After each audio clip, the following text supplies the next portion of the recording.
time next year, the Star City will have a new mayor. Today, current Mayor David Bowers announced he will not run for re-election. A little bit of a surprise here. Bowers, of course, was first elected into office back in 1984. He's been running Roanoke for off and on for 16 years, to the extent that our mayor does run the city. It is a city manager form of government, but it's a big job and it's an important job. And WSLS 10's Bree Jackson was at today's news conference. So, Bree, a lot of people were wondering why David Bowers would call it quits now.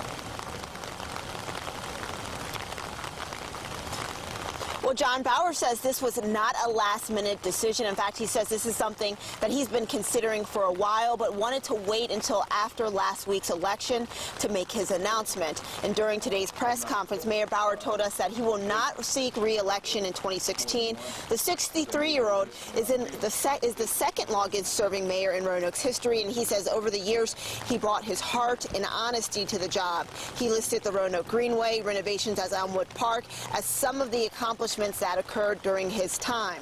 The longtime mayor has practiced law in the area for 37 years and also taught at 3 schools, and he says it's been a good run.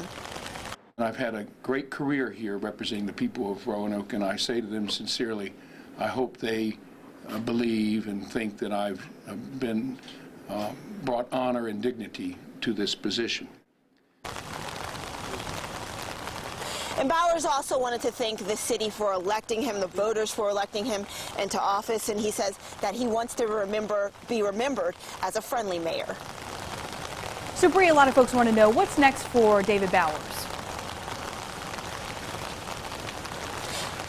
Well, he left the door open. He says, in fact, when one door opens, in his words, when one door closes, a window opens. So we asked him if he had any plans of running for a different political office moving forward. He did say that that's something that he may consider, but he did not say which office that he may run for in the future. But we'll definitely keep our voters, our viewers, updated on any announcements that the mayor does make moving forward. For now, we're live in Roanoke. Bree Jackson, WSLS.